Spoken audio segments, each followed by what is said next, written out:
So I've got a date this evening, and it's interesting because I'm a little bit excited about it, but I just don't feel any of the pressure or the anxiety that I would normally feel.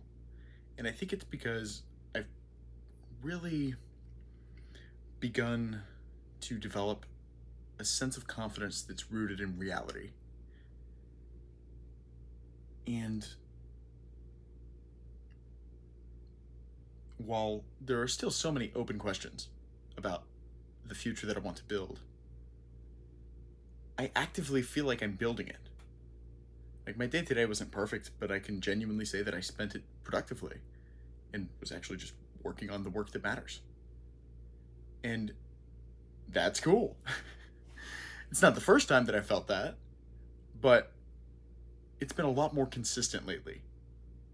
And it's so fascinating how that impacts my psychology, where it's not just about this future that I'm building, but even more so about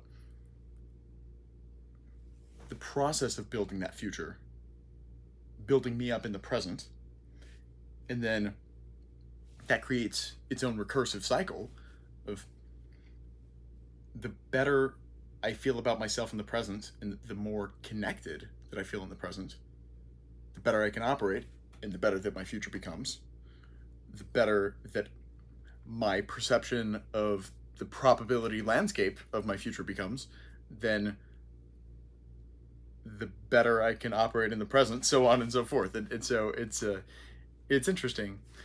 And yeah, I'm actually excited, but not really anxious.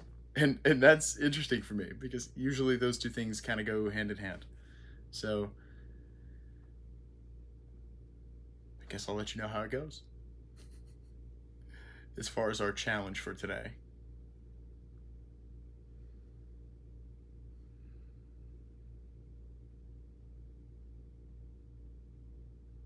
ask yourself,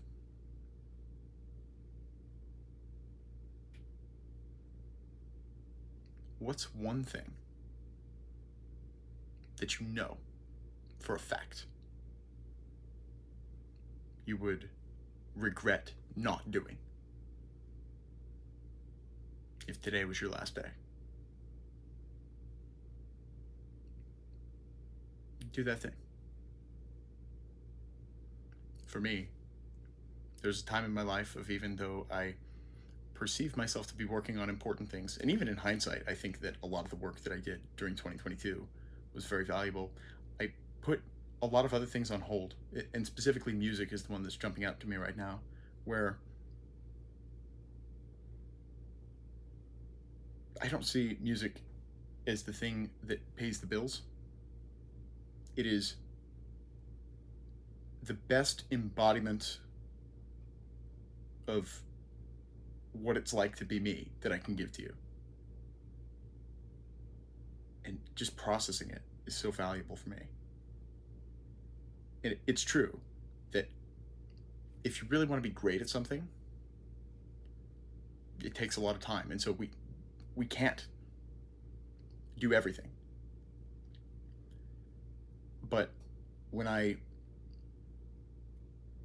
keep my focus tracked on the tiny number of things that actually matter and make that list a very short list, and then just focus my time and attention on those things as purely as I can,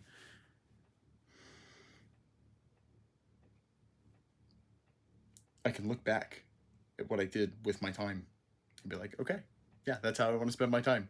And that's cool because I've had too many days feeling the opposite way. So the consistency is always a work in progress.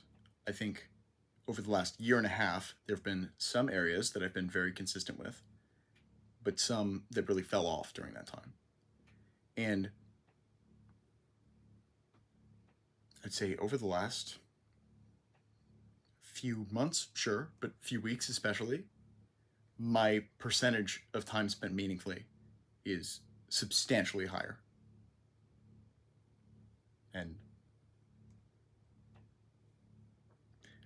I know that that time investment compounds.